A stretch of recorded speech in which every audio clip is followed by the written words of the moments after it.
शुभ संध्या मेरे प्यारे विद्यार्थियों, कक्षा 8वीं के विद्यार्थी। आज हम आपकी हिंदी पुस्तक की एक सुंदर सी कविता, जिस कविता का शीर्षक है यह सबसे कठिन समय नहीं। आज हम इस कविता के बारे में आलोचना करेंगे। इस कविता की कवयित्री हैं जिया जादवानी। यह जो कविता है इसमें एक संदेश छिपा हुआ है, एक महत्वपूर्ण संदेश, जिस संदेश को जानना हर मनुष्य मात्र के लिए अनिवार्य होता है। देखिए, किसी भी मनुष्य के जीवन में कभी कोई कठिन समय नहीं आता, ऐसा मैं मानता हूं। हाँ कि नहीं? मनुष्य के जीवन में दो परिस्थितियां होती हैं, एक सुखद परिस्थितियां और दूसरी दुखद परिस्थितियां। जब हम दुखद परिस्थिति में होते हैं, मुसीबत में होते हैं, समस्याओं में घिरे होते हैं, तब हमारा हौसला खो बैठते हैं, उम्मीद खो बैठते हैं, हिम्मत हार देते हैं। वास्तव में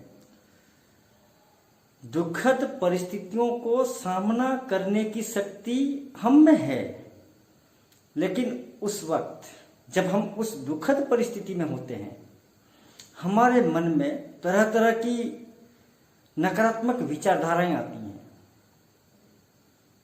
और उन्हीं विचारधाराओं के कारण हम और भी कमजोर हो जाते हैं। हाँ कि नहीं? हमारे अंदर कुछ करने की जो क्षमता होती है, उसी क्षमता को हम खो बैठते हैं। किसके कारण? उन नकारात्मक विचारधाराओं के कारण। और हम उस समय को और भी कठिन मानने लगते हैं। हमारे जीवन का सबसे कठिन समय यह है, ऐसा हम अपने दिमाग में बैठा देते हैं, जबकि मनुष्य के जीवन में कोई कठिन समय नहीं होता। हमारी नकारात्मक विचारधाराएं, हमारी नकारात्मक मानसिकताएं ही उस समय को और भी कठिन बना देती हैं।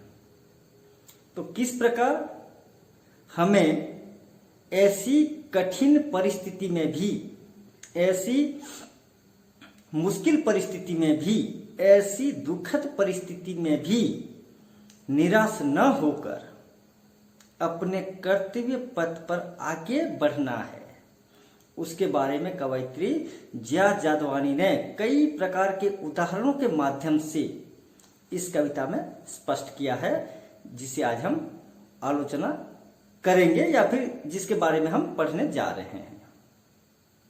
तो आते हैं। नहीं, यह सबसे कठिन समय नहीं।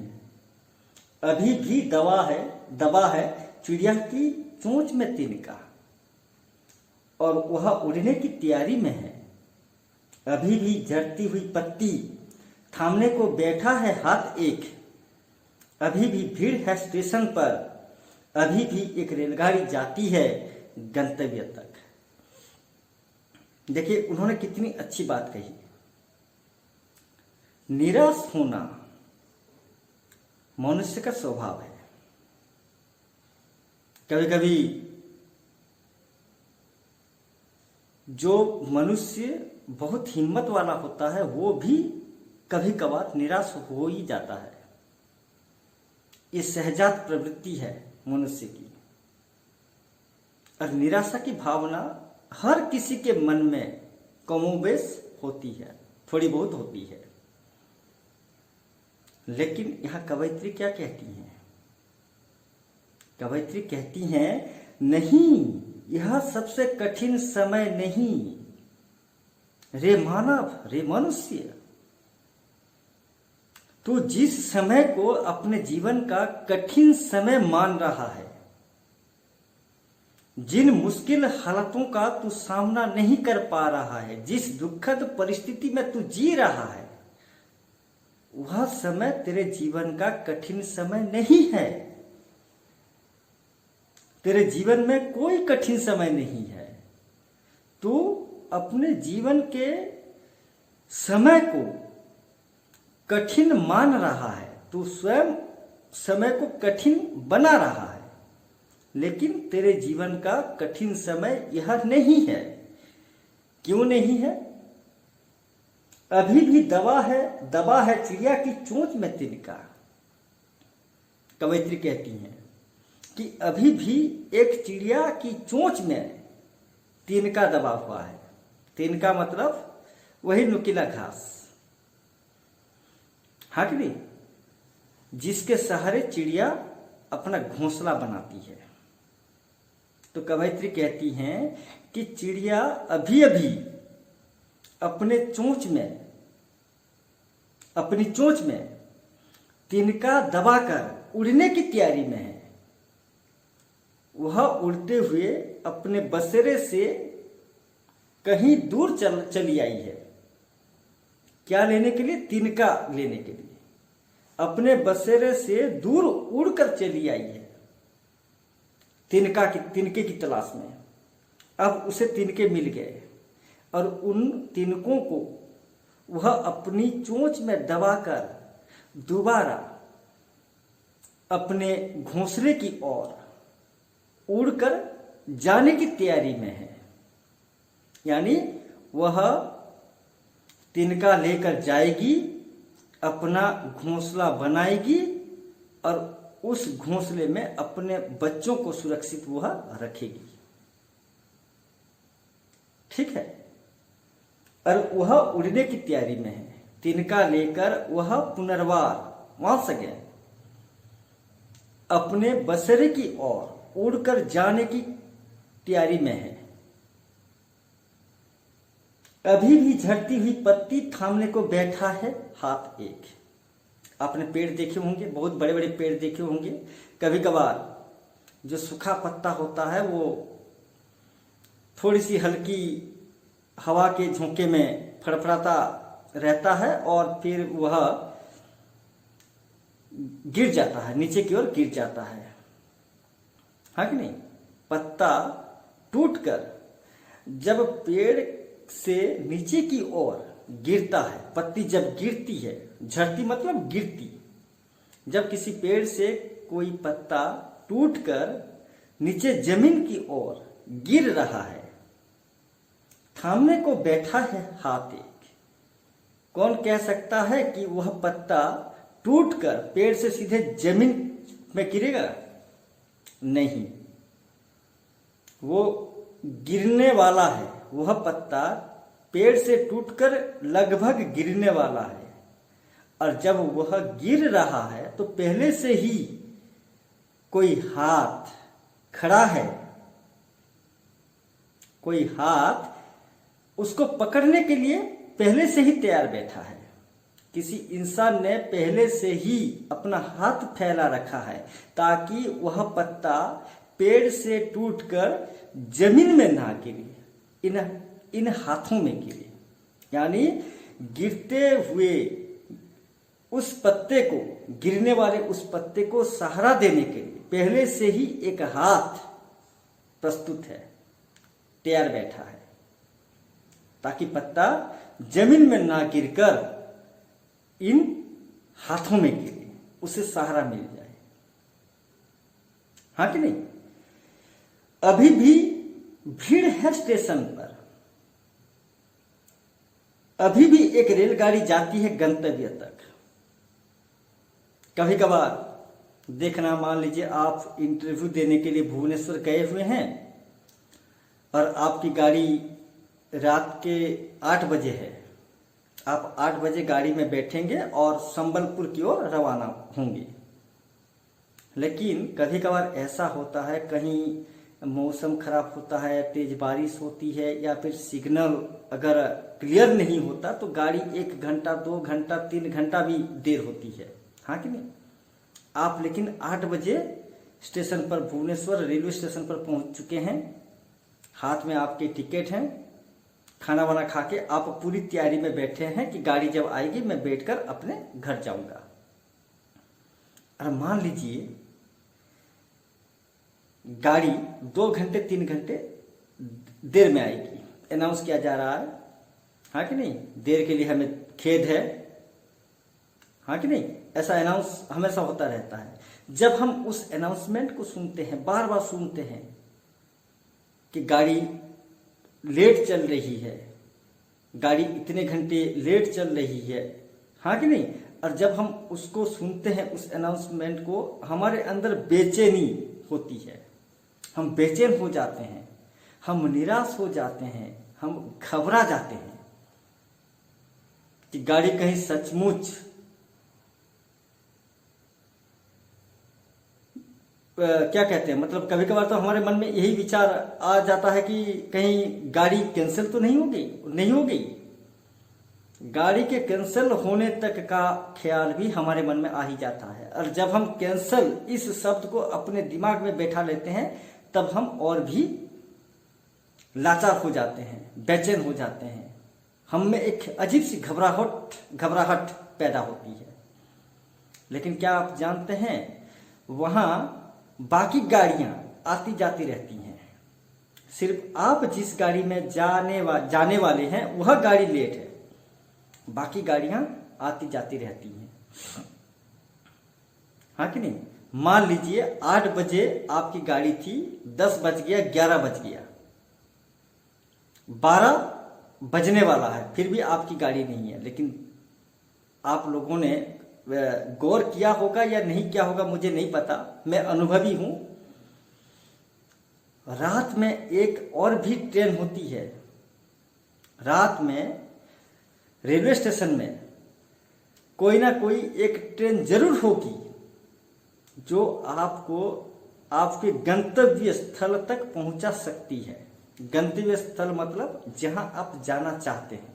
अगर आप भुवनेश्वर रेलवे स्टेशन में बैठे हैं, संबलपुर आने वाले हैं, तो आपका गंतव्य स्थल है संबलपुर।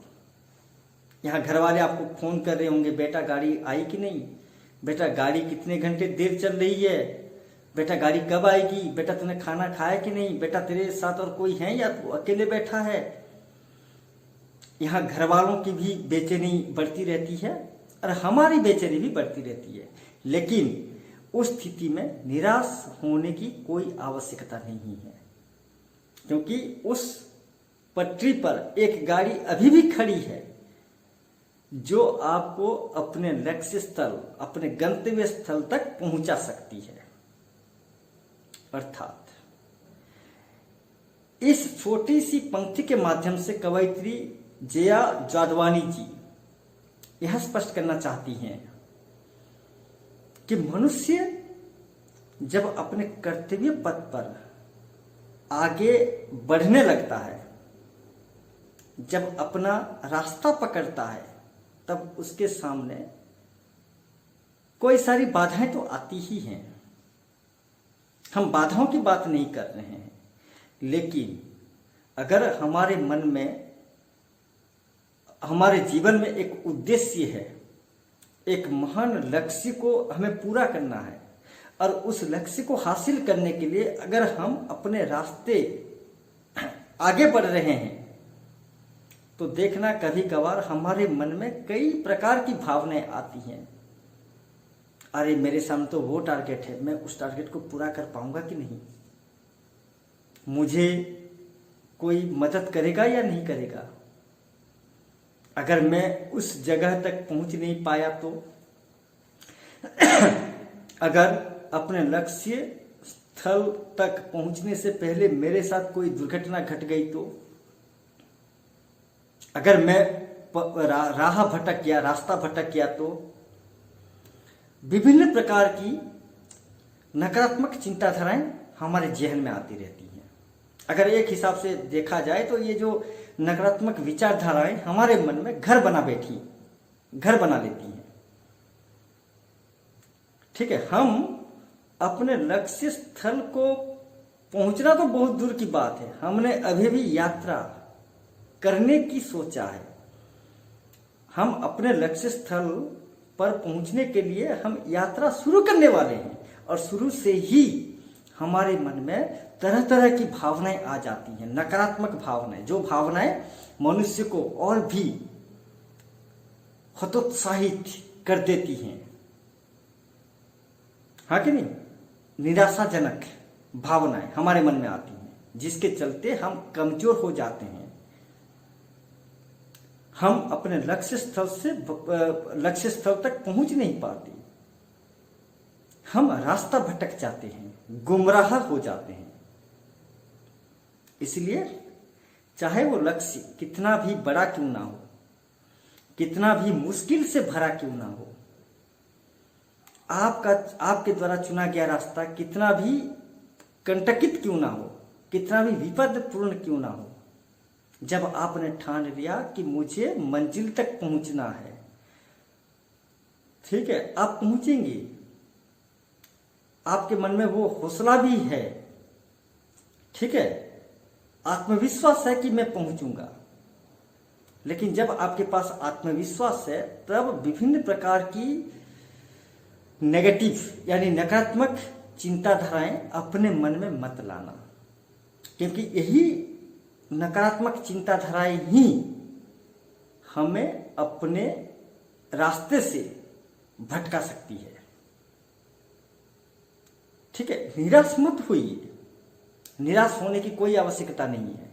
जिस प्रकार पेड़ से गिरने वाले पत्ते को सहारा देने के लिए एक हाथ पहले से ही तैयार बैठा है, जिस प्रकार एक अजनबी को अपने गंतव्य तक पहुंचाने के लिए एक रेलगाड़ी पटरी पर अभी भी खड़ी है, जिस प्रकार एक चिड़िया अपना घोंसला बनाने के लिए दूर से उड़ती हुई आई और तिनकों को अपने चोंच में दबाकर फिर उड़ने की तैयारी में है, उसी प्रकार जब आप अपने लक्ष्य स्थल पर आगे बढ़ रहे हैं, अपने मंजिल तक पहुंचने का प्रयास कर रहे हैं, तब रास्ते में कोई ना कोई तो जरूर होगा जो आपकी सहायता कर सकता है, जो आपकी मदद कर सकता है। पहले से ही जो मेहनती हैं, जो दृढ़ संकल्प,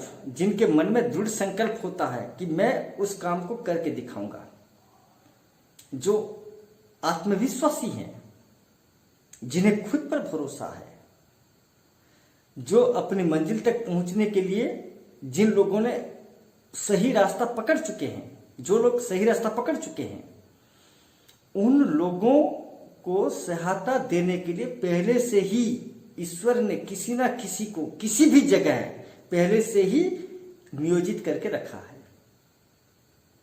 आप रास्ते में जब आप अपने कर्तव्य पथ पर आगे बढ़ रहे हैं और मान लीजिए कोई भी मुसीबत आने से पहले आपको कोई तो शख्स ऐसा होगा जो आपको उसी मुसीबत से बचा सकता है, या फिर आपको अपने लक्ष्य स्थल तक पहुंचने के लिए कोई महत्वपूर्ण सुझाव दे सकता है। पहले से ही कोई है, हम जानते नहीं है, हमने देखा भी नहीं उसे,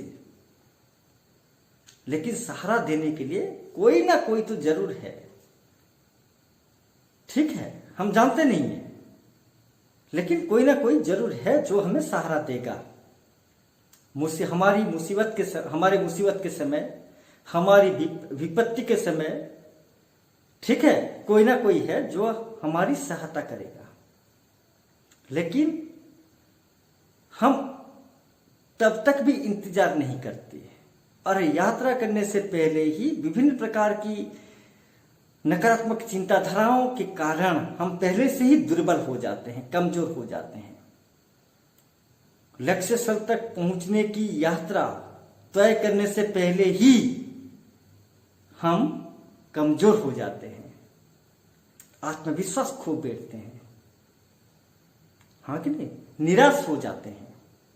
कवयित्री कहना चाहती हैं कि नहीं, आप जिस कठिन समय के बारे में सोचकर, आप जिस कठिन समय की कल्पना करके इतना कमजोर, अपने आप को इतना कमजोर कर दिया है, आप इतना निराश दिखाई दे रहे हैं,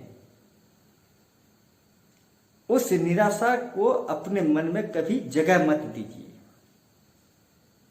जब आपने ठान लिया तो आप आगे बढ़ते जाइए।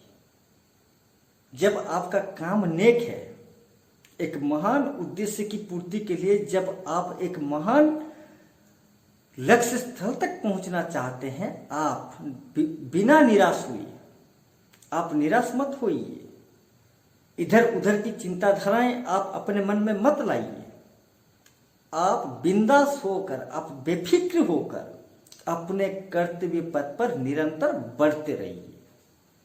मदद करने वाला पहले से ही मौजूद है। जहां आपको किसी की जरूरत पड़ेगी, पहले से ही वह शख्स उसी स्थान पर है जिस स्थान पर आपको सहायता की जरूरत पड़ सकती है। इसलिए घबराने की जरूरत नहीं है। आप निरंतर अपने कर्तव्य पथ पर लगन के साथ, पूरे आत्मविश्वास के साथ आप बढ़ते जाइए। पहले से ही यह तय मत कीजिए कि आप उस लक्ष्य तक पहुंच पाएंगे या नहीं। अगर आपने पहले से ही तय कर लिया तो आप कमजोर हो जाएंगे, हाँ कि नहीं? आप राह भटक जाएंगे, आप मुश्किलों का सामना नहीं कर पाएंगे। इसलिए पहले से ही तय मत कीजिए। बस आपको पहुंचना है, आप पहुंचने की तैयारी कीजिए, आप वहां तक पहुंचने का प्रयास कीजिए। मुसीबत आते रहेंगे और उन मुसीबतों से आपको बचाने के लिए पहले से ही कोई ना कोई आपके रास्ते पर पहले से ही वो तैयार है। आप जानते नहीं है वो कौन है। कभी कभार भगवान भी, ठीक है, जो नेक इंसान होते हैं, जिनका इरादा अच्छा होता है, जो महान उद्देश्य की पूर्ति के लिए अपने कर्तव्य पथ पर आगे बढ़ते जाते हैं, और जब मुसीबतों के कारण वे लोग आधे रास्ते में लड़खड़ा जाते हैं, तब कोई ना कोई ऐसा महानुभाव समय समय पर देखने को मिला है। ठीक है, कोई ना कोई महान इंसान जरूर आपको उसी मुसीबत से बचाने के लिए आपके पास जरूर आएगा। ठीक है, ऐसे महान आत्माओं के लिए कभी कभी ईश्वर भी अजनबी बनकर आ सकते हैं, आपको उसी मुसीबत से बचा सकते हैं, क्योंकि ईश्वर को भी पता है कि आप जिस लक्ष्य की ओर पहुंचना चाहते हैं वो लक्ष्य बहुत ही महत्वपूर्ण है, हाँ कि नहीं? एक महान कार्य करने के लिए आप आगे बढ़ रहे हैं, उस महान कार्य को आपको अंजाम देना है। भले ही रास्ते में कितना भी बाधा क्यों ना आए, कितनी भी मुश्किलें क्यों ना आए, हर मुश्किल से, हर बाधाओं से बचाने के लिए, आपको सुरक्षित रखने के लिए जिस रास्ते पर आप आगे बढ़ रहे हैं, उसी रास्ते पर ही कोई ना कोई पहले से ही मौजूद है। बस आपको हौसला बढ़ाना है, अपने आत्मविश्वास को बढ़ाना है और अपने मंजिल की ओर बढ़ना है। पहले से ही निराश मत होइए। हम पहले से निराश इसलिए हो जाते हैं क्योंकि जब हमें हमारा लक्ष्य बड़ा दिखाई देता है, हम हैरेस हो जाते हैं। जब उस लक्ष्य के बारे में हम सोचते हैं, ठीक है कि नहीं, हम अपने आप को लाचार पाते हैं, हम बेचैन हो जाते हैं। कभी कभार देखना, मैंने देखा है, जब आप अभी तो आप स्कूल में हैं, आप यूनिवर्सिटी में जाकर पढ़िए, जब एमए के बाद एमफिल के बाद पीएचडी आप लोग करेंगे, शिक्षा के क्षेत्र में आप जब आगे बढ़ेंगे, तब देखना इंटरव्यू होता है। एमए में रिटन क्वालिफाई करने के बाद इंटरव्यू होता है, एमफिल में भी रिटन क्वालिफाई करने के बाद इंटरव्यू होता है, पीएचडी में भी वही सेम ही होता है। मान लीजिए, एक छोटा सा एग्जाम्पल मैं देता हूं, मैंने देखा है अपने जीवन में, मेरे सामने देखा है हैदराबाद में। सपोज आप किसी विश्वविद्यालय के टॉपर स्टूडेंट हैं, एमए में आपने टॉपर किया, आप टॉपर बन गए और आप इंटरव्यू देने के लिए किसी दूसरे शहर में और एक विश्वविद्यालय यूनिवर्सिटी में आप गए हैं,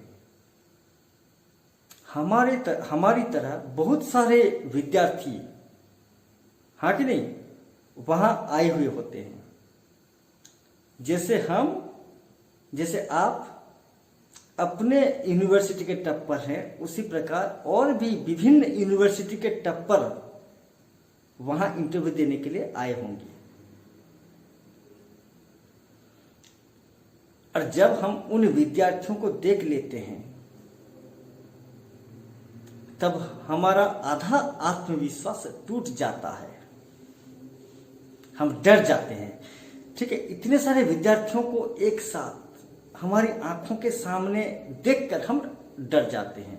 और मान लीजिए जब आप डर गए हैं, यानी आपका आधा आत्मविश्वास टूट जाता है, आप जितना जानते होंगे वो भी भूल जाएंगे। लेकिन आपने क्या उनके अंदर झांक कर देखा कि आप जितना ज्ञान रखते हैं उस विषय में, क्या वे विद्यार्थी भी उतना ज्ञान रखते हैं? क्या जो आप जानते हैं क्या वे विद्यार्थी भी वही जानते हैं? हो सकता है आपके सामने आप जितने विद्यार्थियों को देख रहे हैं जो इंटरव्यू के लिए आए हुए हैं, विभिन्न यूनिवर्सिटी के टॉपर्स, हो सकता है आप उनमें से भी ज्यादा टैलेंटेड हों। वे जितने ज्ञान रखते हैं, जितने ज्ञानी हैं, हो सकता है आप उनसे भी ज्यादा थोड़ा अधिक ज्ञानी हों। हम किसी के अंदर झांक कर नहीं देखते और देख भी नहीं पाएंगे किसके अंदर क्या टैलेंट है, हम देख भी नहीं पाएंगे। लेकिन हम एक चीज जरूर देखते हैं कि इतने अरे 5 सीट के लिए 500 विद्यार्थी आए हैं।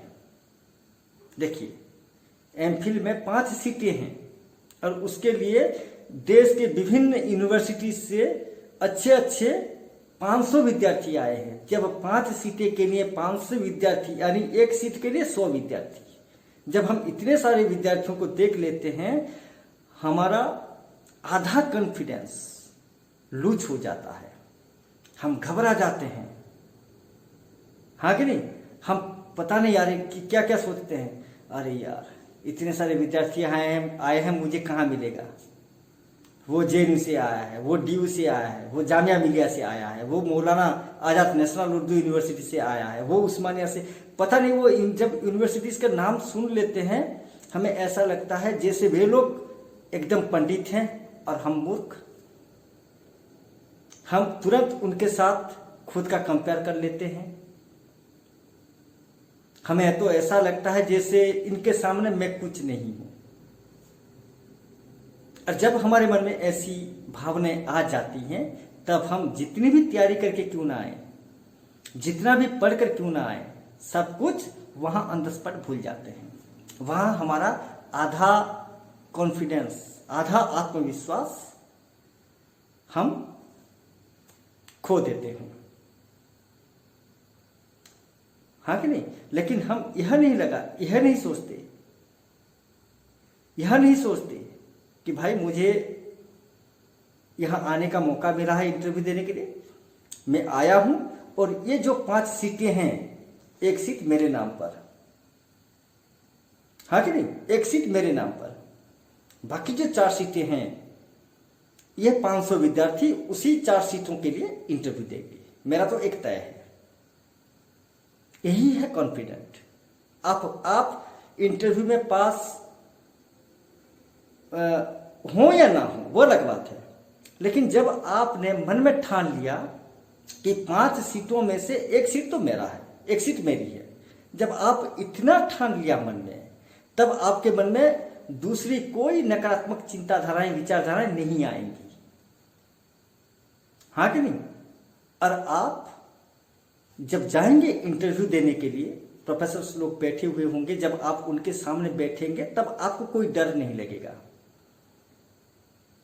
वे जो भी सवाल पूछेंगे, आप आसानी से उन सवालों का जवाब दे सकते हैं। हो सकता है वे जो एमफिल के जो 5 सीटें हैं, 5 सीटों में से एक सीट आपकी हूं, लेकिन हम इतना सोचते भी नहीं है। जब हम इंटरव्यू देने के लिए जाते हैं, सोचने से पहले ही हम नकारात्मक चिंताधाराओं के कारण अपने मनोबल को खो देते हैं, आत्मविश्वास खो देते हैं।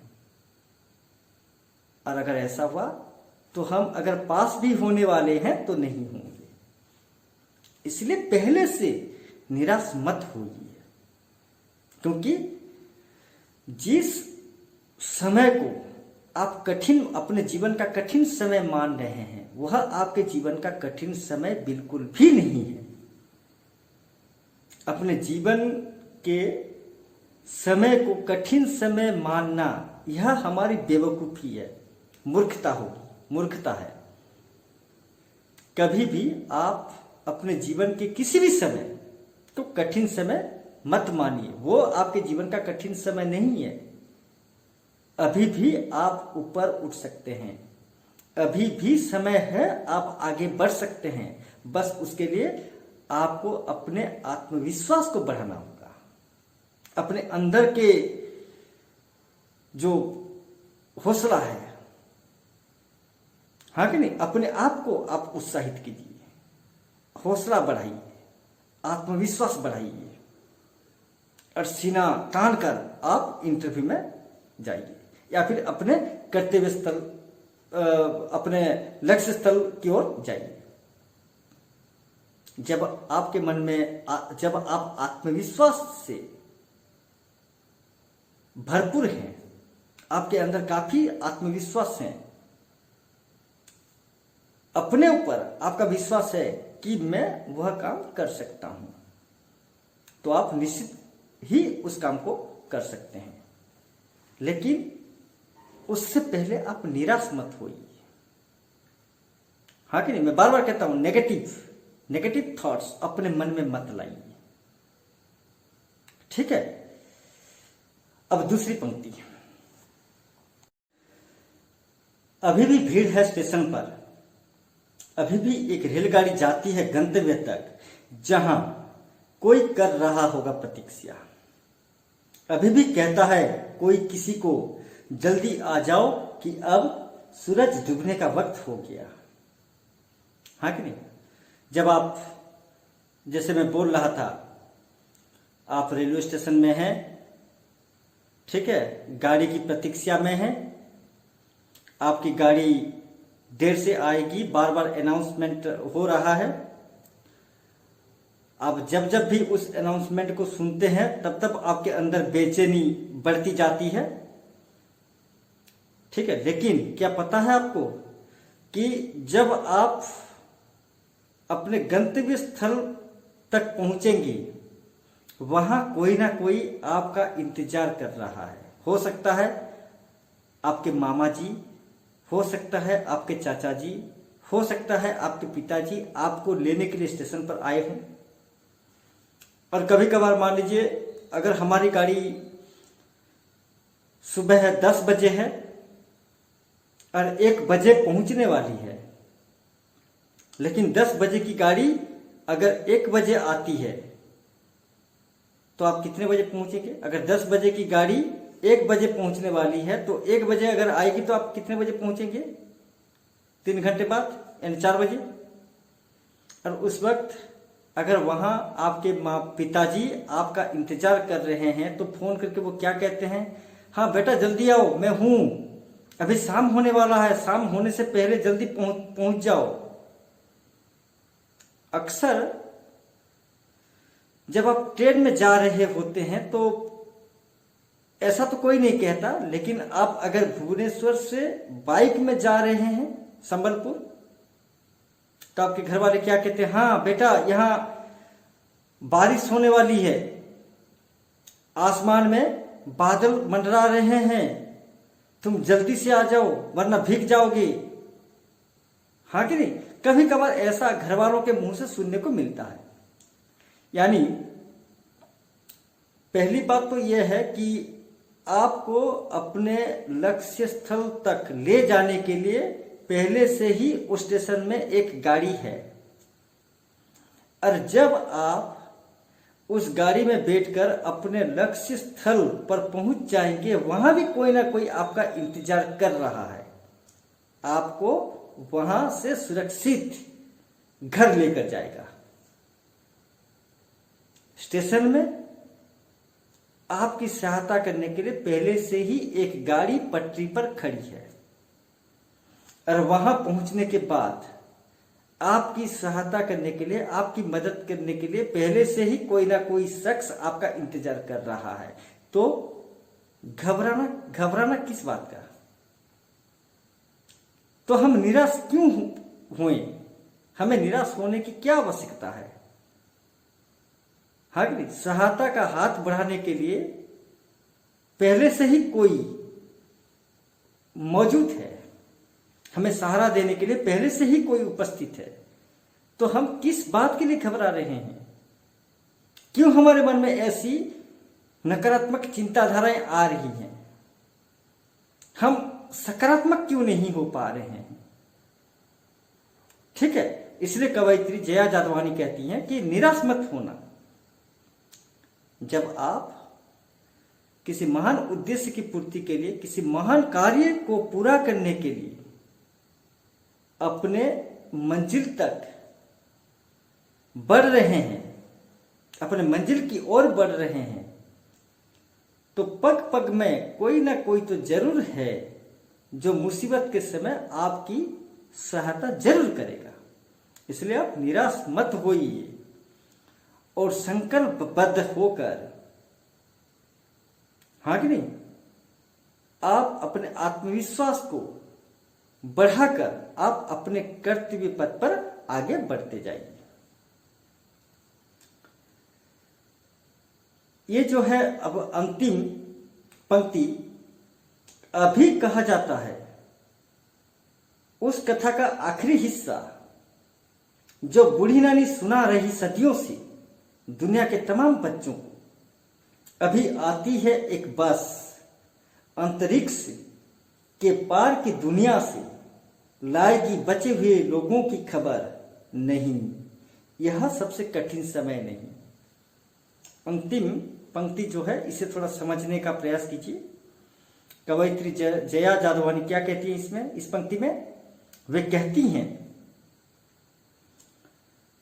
कि अभी कहा जाता है उस कथा का आखिरी हिस्सा जो बूढ़ी नानी सुना रही सदियों से। कथा मतलब कहानी। अक्सर आपको कहानी कौन सुनाता है? या तो नाना जी, दादा नाना सुनाते हैं, दादा दादी सुनाते हैं, या फिर नाना नानी सुनाते हैं। अक्सर बूढ़ी नानी हमें सुनाती है, हाँ कि नहीं? अक्सर हम नाना नानी के मुंह से कहानी सुनते हैं। तो ये जो नानी कहानी सुना रही है, देखिए, अब आप लोग अपने माता पिता से पूछिएगा, अपने दादाजी को उनकी नानी कहानी सुना रही थी, आपके पिता को उनकी नानी कहानी सुना रही थी, आपको आपकी नानी कहानी सुना रही है, हाँ कि नहीं? और आपके अगले पीढ़ी के बच्चों को उनकी नानी कहानी सुनाएंगी। तो ये कहानी सुनाने की जो परंपरा है वो सदियों से चली आ रही है। लेकिन आजकल कौन कहानी सुनाता है? आजकल मोबाइल आ गया है, हाँ कि नहीं? बच्चे तो फ्री फायर गेम खेल रहे हैं और पता नहीं क्या क्या वो गेम वगैरह खेल रहे हैं। कहानी सुनने के लिए भला किसके पास समय है? हाँ कि नहीं? दुनिया इतना डिजिटल हो गया है कि बच्चे भी टाइम पास करने के लिए, वक्त बिताने के लिए मोबाइल का सहारा ले रहे हैं। आप, ये सही बात है, आजकल एक भी बच्चा ऐसा नहीं होगा जो अपनी नानी माँ के पास या दादी माँ के पास जाकर बैठेगा और बोलेगा कि दादी मुझे कहानी सुनाओ ना, नानी मुझे वो रामायण वाली कहानी सुनाओ ना। नहीं, आजकल के बच्चे सब हाईटेक बच्चे हैं, उच्च विचार, उच्च सोच रखने वाले बच्चे हैं। हम तो सुनते थे, थोड़ा बहुत हम सुनते थे, हमने कहानी सुनी है, हमारे दादाजी से सुनी है कहानी, नानी से सुनी है कहानी। लेकिन अब दादा दादी, नाना नानी की कहानी सुनने का मौका किसी बच्चे के पास नहीं है। और उसका वजह है मोबाइल। तो ये जो कहानी सुनने की परंपरा, ये आज की परंपरा नहीं है, सदियों से, एक लंबे समय से नानी माँ अपने पोते पोतियों को कहानी सुना रही है, सुनाती आ रही है। तो क्या हम यह समझ लें कि वो कहानी खत्म हो गई? बोलिए, आज से 50-60 साल पहले नानी अपने पोते पोतियों को कहानी सुनाती थी। कई घरों में आज भी कहानियां सुनाई जा रही हैं। बच्चे अपनी नानी से कहानी सुन रहे हैं। ऐसा नहीं कि सारे बच्चे मोबाइल पकड़ कर बैठे हैं, नहीं, ऐसे भी बहुत अच्छे बच्चे हैं जो आज भी वक्त गुजारने के लिए अपनी नानी माँ की गोद में बैठते हैं और कहते हैं कि नानी माँ मुझे कहानी सुनाओ। चाहे वो कहानी परी की कहानी हो, राजा रानी की कहानी हो, शेर की कहानी हो, चकुलिया पंडा की कहानी हो, हाँ कि नहीं, विक्रम बेताल की कहानी हो, या रामायण महाभारत से संबंधित कोई कहानी हो। आज भी हैं बच्चे सुन रहे हैं अपनी नानी से। हम नहीं सुन रहे हैं, यह अलग बात है कि हम नहीं सुन रहे हैं, हाँ कि नहीं मेरे प्यारे विद्यार्थियों। तो जो कहानी सुनने की परंपरा सदियों से, एक लंबे समय से चली आ रही है, तो क्या हम यही मान लें आजकल बच्चे कहानी अपनी नानी से कहानी नहीं सुन रहे हैं, इसका मतलब यह है कि कहानी समाप्त हो गई? ऐसा समझना बिल्कुल गलत है। कहानी खत्म नहीं हुई, अभी भी वह कहानी बाकी है। बस सुनाने वाला, सुनाने वाली होनी चाहिए और सुनने वाला होना चाहिए। सुनाने वाली तो है लेकिन सुनने वाला कोई नहीं है। लेकिन कहानी हम नहीं सुन रहे हैं, इसका यह मतलब नहीं है कि कहानी खत्म हो गई। कहानी अभी बहुत बाकी है। दुनिया के तमाम बच्चों को अभी ठीक है, और ये नानी जो है दुनिया के तमाम, मतलब सभी, दुनिया के सभी बच्चों को नानी कहानी सुनाती है। और वह जो कहानी सुना रही है, वह कहानी अभी तक खत्म नहीं हुई, अभी भी बाकी है। अभी आती है एक बस अंतरिक्ष के पार की दुनिया से। अंतरिक्ष मतलब आप लोग जानते हैं स्पेस। यहां इसको अक्षरिक मत लीजिए, क्योंकि कोई बस स्पेस में नहीं जाएगा। इसका भावार्थ ये सांकेतिक किया गया है, सांकेतिक संकेत करके समझाया गया है। मैं समझा दूंगा आपको। अभी आती है एक बस अंतरिक्ष के पार की दुनिया से, लाएगी बचे हुए लोगों की खबर नहीं। यह सबसे कठिन समय नहीं। मान लो, इस पंक्ति को समझाने के लिए मैं एक छोटा सा उदाहरण दे रहा हूं। मान लीजिए भारत और पाकिस्तान के बीच घमासान युद्ध हो रहा है, हाँ कि नहीं? एक तरफ भारत का पलटन, दूसरी तरफ पाकिस्तान का पलटन। पलटन मतलब सेना। गोलाबारी हो रही है, बंदूक चल रहे हैं, हाँ कि नहीं, तोप फूट रहा है। तो ये जो लड़ाई चल रही है, ये जो घमासान युद्ध चल रहा है, आप लोग तो जानते हैं पाकिस्तान कभी इंडिया भारत के पलटन का सामना नहीं कर सकता। तो मान लीजिए इंडिया वाले, भारत का जो पलटन है, उनमें से कुछ सिपाही, 10-20 सिपाही आवेश में आकर,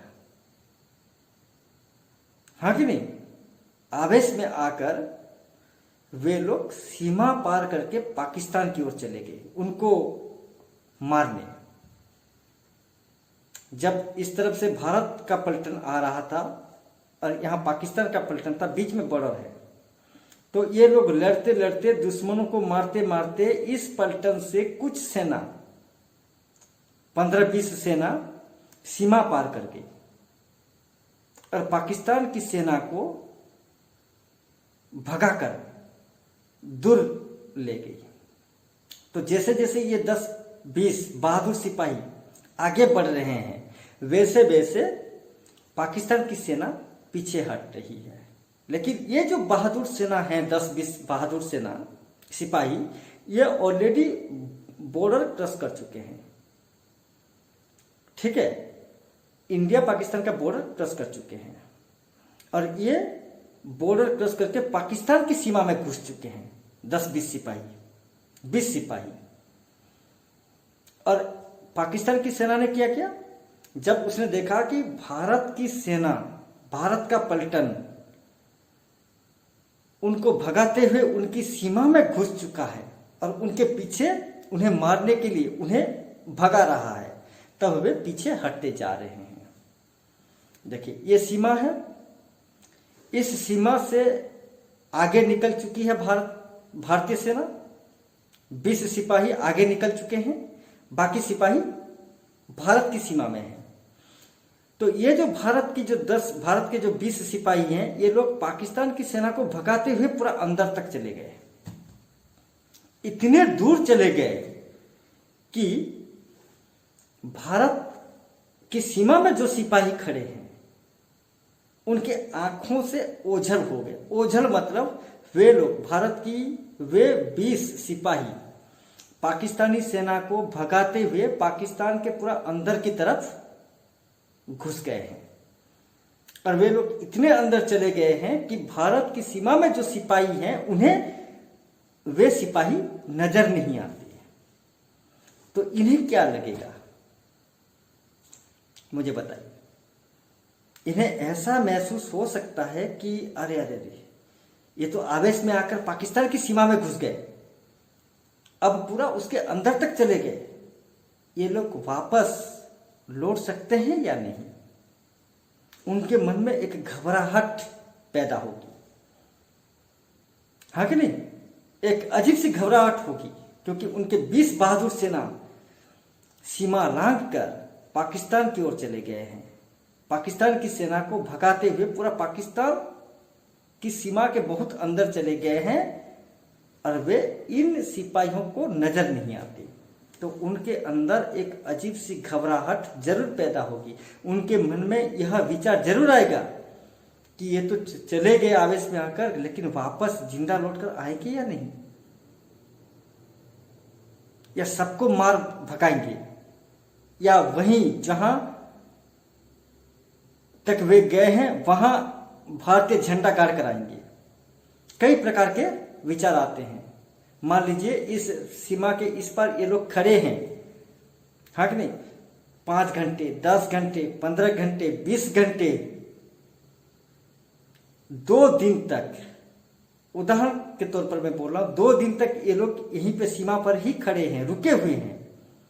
इनके मन में एक ही जिज्ञासा है कि वे वापस आएंगे या नहीं। ये इन लोगों के मन में यह सवाल उठ रहा होगा। ये लोग भी आप लोगों की तरह, हमारी तरह बेचैन हो रहे होंगे कि शायद यह हमारे जीवन का कठिन समय है, शायद यह हमारी सेना के जीवन का कठिन समय है। और पिछले 2 दिनों से वे लोग वहां सीमा पर खड़े खड़े इंतजार कर रहे हैं कि हमारे जो 22 बहादुर सिपाही पाकिस्तान के अंदर घुस गए हैं वो आएंगे या नहीं। 1 घंटा, 2 घंटा, 10 घंटा, 12 घंटा, 15 घंटा, 20 घंटा, आज 2 दिन हो गया, कोई सिपाही वापस नहीं आया।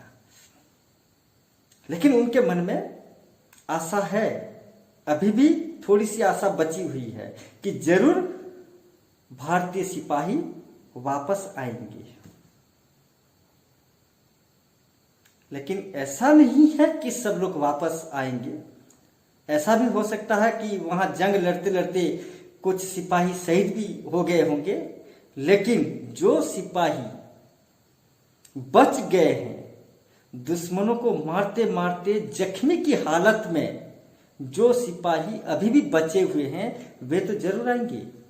चाहे 20 सिपाहियों में से 5 सिपाही ही सही, लेकिन वे आएंगे। और जब 5 सिपाही वापस आएंगे तब उन्हें कैसा लगेगा, ये सोचिए।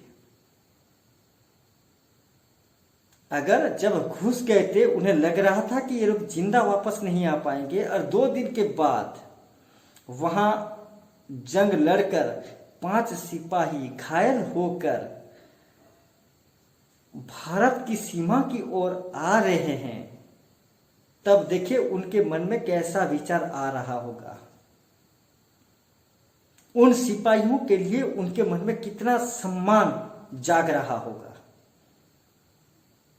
अगर 2 दिन के बाद 5 सिपाही वहां भारतीय सेना पाकिस्तान की सभी सेनाओं को मार दिया, भारत के कुछ सिपाही भी उस जंग में शहीद हो गए, और जो 5 सिपाही जिंदा बचकर लौट रहे हैं वे भी जख्मी हालत में हैं।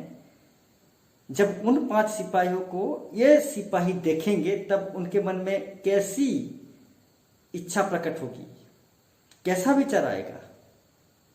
यही विचार आएगा कि नहीं, यह सबसे कठिन समय नहीं। उन्हें महसूस होगा, वे खुद महसूस करेंगे कि नहीं, हम जीत सकते हैं। हमारे जीवन का यह समय सबसे कठिन समय नहीं है, हम आगे बढ़ सकते हैं, हम और भी दुश्मनों को मार सकते हैं, और हम पाकिस्तान में भी भारतीय झंडा गाड़ सकते हैं। तो अगर 2 दिन के बाद 20 सिपाहियों में से 5 सिपाही जिंदा पाकिस्तान की सीमा से भारत की सीमा की ओर जिंदा वापस आ रहे हैं, तो इसका मतलब यह है कि उम्मीद अभी भी सिपाहियों के मन में जगी है। अभी भी उम्मीद है, अभी भी उनके मन में आशा है कि वी कैन डू इट, हम कर सकते हैं। अगर आपके मन में हम कर सकते हैं की भावना आती है, तो आपको निराश होने की कोई जरूरत नहीं है। जहां कहीं भी बाधा आएगी, जहां कहीं भी मुश्किलें आएंगी, जहां कहीं भी चुनौतियां आएंगी, वहां कोई ना कोई तो जरूर होगा जो आपकी सहायता करेगा। इसलिए जीवन के किसी भी क्षण को आप कठिन मत समझिए, जीवन के किसी भी समय को आप कठिन समय मत कहिए, क्योंकि यह आपके जीवन का कठिन समय नहीं है। आपको याद रखना होगा कि नकारात्मक चिंताधाराएं आप जबरदस्ती अपने मन में ला रहे हैं, और जब हमारा मन जब नकारात्मक चिंताधाराओं से, नकारात्मक विचारधाराओं से हमारा मन भर जाता है, तब हम अपना पूरा का पूरा आत्मविश्वास खो बैठते हैं और अपने जीवन में कभी आगे बढ़ नहीं सकते। और ऐसी नकारात्मक चिंताधाराओं के आगमन से हमारा समय भले ही कठिन न हो, लेकिन वह ऑटोमेटिकली स्वतः कठिन से कठिन होता जाता है। इसलिए समय किसी का कठिन नहीं होता। हम अपने नकारात्मक चिंताधाराओं के कारण हम अपने समय को ही कठिन बना देते हैं। इसलिए अगर आपको अपने लक्ष्य की ओर बढ़ना है, अपने कर्तव्य कर्म पथ पर आगे बढ़ना है, तो कभी निराश मत होइए। ठीक है, सकारात्मक चिंताधारा के साथ आप आगे निरंतर बढ़ते रहिए। यही है इस कविता का मुख्य उद्देश्य। मैं इसके साथ एक छोटी सी कहानी सुनाऊंगा। इस कहानी को आप लोग गौर से सुनिए। ये कहानी जो है, ये मेरे जीवन से संबंधित कहानी है। कविता में जिस आशय को स्पष्ट किया गया है, बिल्कुल ऐसी ही घटना मेरे जीवन में घट चुकी है। जब मैं आगरा में पढ़ रहा था, तब आगरा में मेरी एमएड की अंतिम परीक्षा थी। जिस दिन अंतिम परीक्षा थी, उसी दिन रात को मैं आगरा से दिल्ली जाने वाला था। क्योंकि जिस दिन अंतिम परीक्षा थी आगरा में, उसके अगले दिन भुवनेश्वर में मेरा डॉक्यूमेंट्स वेरिफिकेशन था। किसी नौकरी के लिए मेरा डॉक्यूमेंट्स वेरिफिकेशन था। एक दिन तो नहीं, बस कुछ ही घंटों के बीच मुझे दिल्ली से भुवनेश्वर पहुंचना था, आगरा से भुवनेश्वर पहुंचना था। तो जैसे ही मेरी परीक्षा खत्म हुई, मैंने पहले से ही अपने बोरिया बिस्तर पैकिंग करके रखा था। 2 बड़े बड़े ट्रॉली थे मेरे पास, सारे सामानों को मैंने रख दिया था।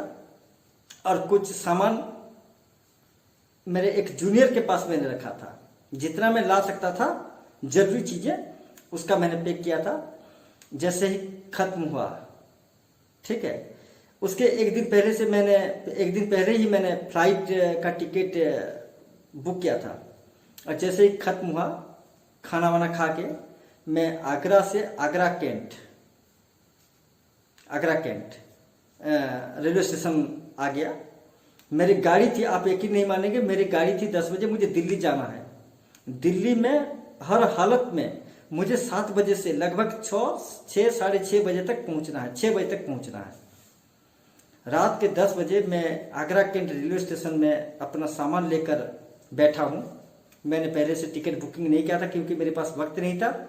मुझे जनरल में जाना था, टिकट कर लिया मैंने और सामान लेकर मैं वहां बैठा हूं। गाड़ी 10 बजे है, आप यकीन नहीं मानेंगे, गाड़ी 10 बजे नहीं आई, गाड़ी लेट चल रही थी।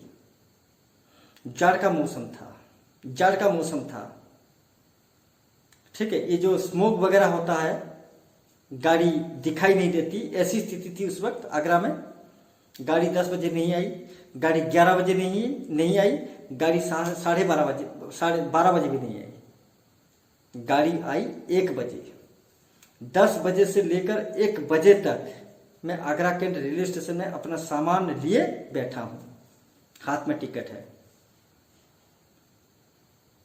उस वक्त मेरे बहनोई आर्मी में ड्यूटी कर रहे थे जोधपुर में, उन्हें पता था सब कुछ। वे मुझे बार बार फोन कर रहे थे, हर आधे घंटे के अंदर उनका फोन आ रहा था, गाड़ी आई या नहीं आई। और वो नेट में भी चेक कर रहे थे, गाड़ी कितना घंटा देर चल रही है। और 1 बजे तक, आप सोचिए 1 बजे तक मैं कितनी परेशानी में वहां बैठा हूंगा। मेरी बेचैनी बढ़ती जा रही थी, रात भर मेरी बेचैनी बढ़ती जा रही थी। जब जब समय गुजर रहा था तब तब मेरी बेचैनी बढ़ रही थी, हाँ कि नहीं। मैं परेशान हो गया था और मैंने तो यह भी ठान लिया था कि जैसे मेरा फ्लाइट कैंसिल होना सुनिश्चित है, मैं फ्लाइट पकड़ नहीं पाऊंगा और ना ही मैं भुवनेश्वर जाकर के अपना डॉक्यूमेंट्स वेरिफिकेशन करा पाऊंगा। मैंने पूरा सोच लिया था। देखिए, नेगेटिव चिंताधारा आता है, मैं भी इंसान हूं, ठीक। ऐसी नेगेटिव चिंताधारा मेरे मन में आ चुकी थी। मैं पूरा निराश बैठा था और अचानक से जिस गाड़ी में मैं जाने वाला था वो गाड़ी आ गई 1 बजे। बैठ गया।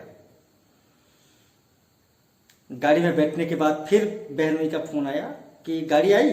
मैंने कहा हाँ गाड़ी आ गई और मैं बैठ भी गया। मानिए मुझे राहत मिली, मुझे एक आत्मतृप्ति मिली, एक शांति मिली। पिछले 4 घंटे से 10 से 11, 11 से 12, 12 से 1, पिछले 3 घंटे से जिस प्रकार बेचैनी से मैं वहां बैठा था, जिस प्रकार बेचैनी से मैं हर एक पल को जी रहा था, वो बेचैनी कहीं गायब हो गई। मुझे राहत मिली, मुझे सीट नहीं मिली। मैं तो जनरल में बैठा था, सीट नहीं मिली, मैं नीचे बैठा था। अपने सामान पकड़कर मैं नीचे बैठा था। मेरा मकसद था कि कैसे भी हो 6 बजे तक मुझे हर हालत में दिल्ली में पहुंचना है। और बहनोई की ड्यूटी लगी थी नाइट ड्यूटी। वो रात भर हर आधे घंटे के बाद, हर 45 मिनट के बाद मुझे फोन करते रहे और बातचीत करते। देखिए, मैं रात भर सोया नहीं, बातचीत करते करते मैं दिल्ली पहुंच गया। अब दिल्ली रेलवे स्टेशन में तो पहुंचा, लेकिन मुझे एयरपोर्ट जाना है।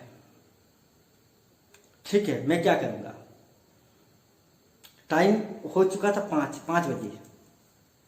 गाड़ी देर से आई थी और देर से स्टेशन पर गाड़ी लगी, 1 घंटा मेरे पास वक्त है और रेलवे स्टेशन से एयरपोर्ट बहुत दूर था। 1 घंटे में कवर कर पाना आसान नहीं था। एक टैक्सी वाले को मैंने बुलाया तुरंत और कहा कि भैया मुझे जैसे भी हो 7 बजे मेरी फ्लाइट है, 6 बजे तक मुझे एयरपोर्ट में पहुंचा दो। उसने कहा 6 बजे तक तो नहीं बोल पाऊंगा लेकिन मैं कोशिश करूंगा, क्योंकि हम तेजी से जा सकते हैं, क्योंकि अभी ट्रैफिक इतना सुबह सुबह ट्रैफिक में इतनी भीड़ नहीं होती, हम आराम से चले जाएंगे। और आपको यकीन नहीं होगा, मैं भगवान का नाम ले रहा था टैक्सी में, ऑटो में बैठकर, कि भगवान जैसे भी हो मुझे समय पर पहुंचा दीजिए। फिर भी पहुंचते पहुंचते हमें हो गया 6:30 हो गया, 6:30 बजे वह मुझे पहुंचा दिया। और उसने कहा कि भैया आप ऊपर चले जाइए, फर्स्ट फ्लोर में चले जाइए। और फ्लाइट में सफर करना मेरे जीवन की पहली घटना थी। मुझे कुछ पता नहीं था कैसे क्या करते हैं, ठीक है। अचानक से पूरा घबरा कर हड़बड़ी से मैंने लिफ्ट पकड़ा और मैं चला गया फर्स्ट फ्लोर। जब गया वहाँ, आप में से कुछ विद्यार्थी तो गए होंगे फ्लाइट में, वहाँ एयरपोर्ट में देखना कितने प्रकार के चेकिंग होते हैं, ठीक है। एक के बाद एक चेकिंग, आपके वॉलेट से लेकर आपके वाटर बोतल से लेकर पता नहीं क्या क्या चेक होता है वहाँ पे, हाँ कि नहीं। और लाइन में खड़ा रहना, अगर भीड़ लगी है एयरपोर्ट में तो आप लाइन में खड़े होंगे, जब आपकी बारी आएगी आपका चेक किया जाएगा और फिर आप अंदर जाएंगे। इसी प्रकार की परेशानी में, टेंशन में वहां मेरे 20-25, देखिए 6:30 बजे पहुंचा, 6:30 बजे मैं पहुंचा, ज्यादा समय नहीं लगा, लेकिन ये चेकिंग वेकिंग के मामले में वहां 15-20 मिनट मेरे चले गए। हाथ में 10-15 मिनट थे मेरे, और जैसे ही सब कुछ हो गया, लगेज मैंने सबमिट कर दिया, और जैसे ही मैं दौड़ा नीचे की ओर, ठीक है, वहां एक बस खड़ा था। उस बस में लिखा हुआ था इंडिगो, और उस बस का एक कर्मचारी वहां मैं जिस ओर से दौड़ रहा था वो उस ओर आ रहा था। उसने कहा भैया आपको कहाँ जाना है? नहीं, माफी चाहता हूँ। उसने कहा कि आपकी फ्लाइट कौन सी है? मैंने कहा इंडिगो।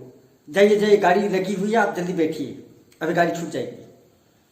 मैं दौड़ते हुए वहां गया, और आप यकीन नहीं मानेंगे, जैसे ही मैं गाड़ी ऊपर उठा, जैसे ही मैं गाड़ी पर चढ़ गया, तब 2 मिनट के बाद गाड़ी छोड़ दी। और वहां जो बस था वो इंडिगो के पैसेंजर्स को लेकर फ्लाइट तक जा रहा था। देखिए, शायद वह गाड़ी मेरे लिए वहां रुकी हुई थी, ठीक है। भगवान को मैं पता नहीं मैंने कितनी बार प्रणाम किया। फ्लाइट में जाना मेरे जीवन का, वह छात्र जीवन में सबसे पहला अनुभव था। और इसी प्रकार की नेगेटिव चिंताधाराएं रात भर मेरे मन में आ रही थी। जब तक मैं फ्लाइट एयरपोर्ट में नहीं पहुंच जाता, जब तक मैं फ्लाइट तक नहीं पहुंच जाता, तब तक मुझे यकीन ही नहीं हो रहा था कि मैं फ्लाइट पकड़कर सही समय पर भुवनेश्वर में पहुंच पाऊंगा। फ्लाइट थी 7 बजे और भुवनेश्वर मुझे पहुंचना था 9 बजे, और 11:30 बजे मेरा था क्या, डॉक्यूमेंट्स वेरिफिकेशन। फाइनली मैं पहुंच गया, ठीक है। कवयित्री क्या कह रही है? जया जादव कह रही है, निराश मत हुई। आप अगर किसी महान उद्देश्य के लिए अपने कर्म पथ पर अगर आपने पैर रख लिया, तो आपको निराश होने की कोई जरूरत नहीं है। आपकी सहायता करने के लिए, आपको सहारा देने के लिए पहले से ही कोई वहां पे जरूर होगा, और शायद वह गाड़ी मेरे लिए आखिरी सहारा थी, ठीक है। तो इस कविता में जिस प्रकार निराश होने की बात की गई है, मनुष्य आखिर जिस परिस्थिति में अत्यधिक निराश हो जाता है, उस परिस्थिति को मैंने अपने जीवन में भोगा है। मैंने खुद उस परिस्थिति का मैंने सामना किया है, मैं जानता हूं। इसलिए कभी भी कोई भी कार्य करने से पहले, अपने टारगेट तक पहुंचने से पहले, आपने जिस रास्ते को पकड़ा, अगर आपने उस रास्ते में कदम रख लिया तो फिर आपको निराश होने की जरूरत नहीं है। क्यों? क्योंकि जिस समय को हम अपने जीवन का सबसे कठिन समय मान रहे हैं, वह हमारे जीवन का कठिन समय बिल्कुल भी नहीं है। तो मेरे प्यारे विद्यार्थियों, यह था इस कविता का उद्देश्य। आपके जीवन में भी कोई कठिन समय नहीं है। हर एक समय को आप आसान बनाइए। समय को आसान बनाना, समय को, वक्त को अपनी मुट्ठी में करना आपका काम है। अगर आप चाहो तो समय को अपने हिसाब से आप रख सकते हो, ठीक है। आप चाहो तो आपके हर क्षण को आप खुशी में बदल सकते हो। इसलिए किसी भी इंसान के जीवन में कोई कठिन समय नहीं होता। यह सिर्फ हमारे मन का एक भ्रम है। तो ये था कविता का उद्देश्य। आशा करता हूं आप लोग इस वीडियो को देखेंगे, बार बार सुनने का प्रयास करेंगे। और हाँ, एक बात मैं जरूर कहूंगा, आप बार बार देखिए, समझने का प्रयास कीजिए, अंत तक वीडियो देखिए। जहां समझ में ना आए, डिस्क्रिप्शन में मेरा व्हाट्सएप नंबर होगा, या तो आप मुझे फोन करके अपना डाउट पूछ सकते हैं, या फिर मैसेज भेजकर अपनी शंकाओं को दूर कर सकते हैं। तब तक के लिए धन्यवाद।